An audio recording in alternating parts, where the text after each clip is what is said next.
فاضل بریلوی کہتے ہیں تم نے کہا تھا کہ خیال آئے تو نماز ہوتی ہے کہ نہیں، ہم سے پوچھو جب تک مدینے والے کا خیال نہ آئے نماز ہوتی ہی نہیں۔ ہم سے پوچھو جب تک ان کا خیال نہ آئے نماز ہوتی نہیں۔ مجھے کیا غرض تھی قیام کی، مجھے کیا خبر تھی سجود سے، وہ تو تیرے نقش پا کی تلاش تھی جو جھکا رہا میں نماز میں۔ اور پھر شاید اقبال نے بھی فاضل بریلوی سے یہ نظریہ لیا،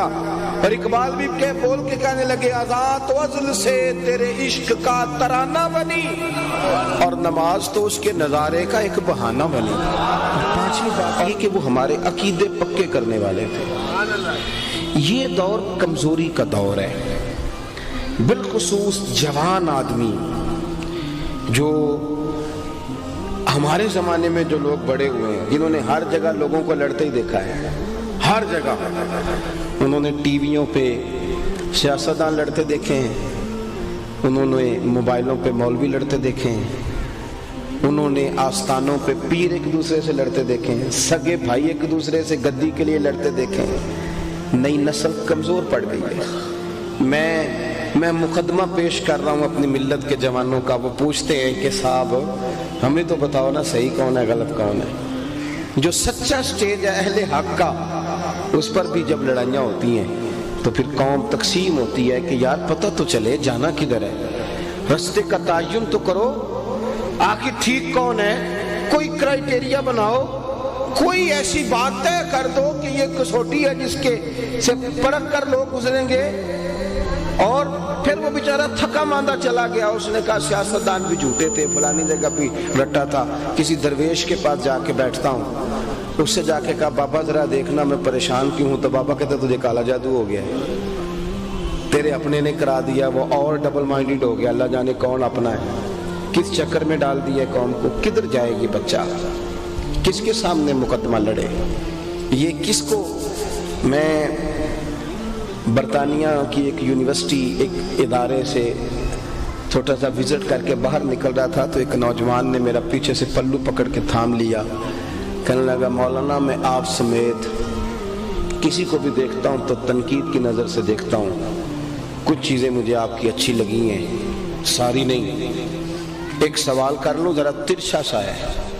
میں نے کہا پوچھو۔ کہنے لگا یہ بتاؤ کہ مولوی کب تک طے کر لیں گے کہ صحیح کیا ہے، آپ یہ مجھے بتا دیں، آپ طے کر دیں تاکہ ہم، یہ ایک سوال ہے، اس پر ضرور اہل علم کو، اہل محبت کو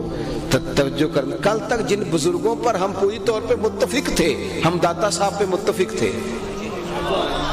ہم غوث پاک جیلانی پر متفق تھے، ہم اعلیٰ حضرت بریلوی پر متفق تھے، پھر آج ہمیں کیا ہو گیا ہے، ہم حضرت پیر مہر علی شاہ پہ متفق تھے، پھر کیا ہوا آج کوئی نئی سے نئی بات کرتا ہے، نئی سے نئی، کیوں ایسی تقسیم کی جاتی ہے کہ جو آنے والی نسل کو مزید ایک ذہنی انتشار کا سبب پیدا کرے۔ اپنے ہمارے بزرگوں نے ہمیں پکے عقیدے، پکے، اعلیٰ حضرت کے زمانے میں لوگوں نے کہنا شروع کر دیا تھا کہ پتہ نہیں حضور کو علم کتنا ہے، پتہ نہیں حضور اپنی قبر میں معاذ اللہ حیات ہیں کہ نہیں، حضور کا خیال آئے تو پتہ نہیں نماز ہوتی ہے کہ نہیں۔ تو فاضل بریلوی نے پکے عقیدے دیے، فرمایا اگر اختیار کی بات پوچھو تو وہ حبیب ہے،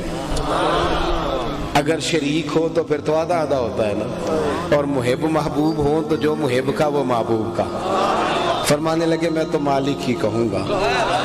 کیونکہ ہو مالک کے حبیب، یعنی محبوب و محب میں نہیں میرا تیرا۔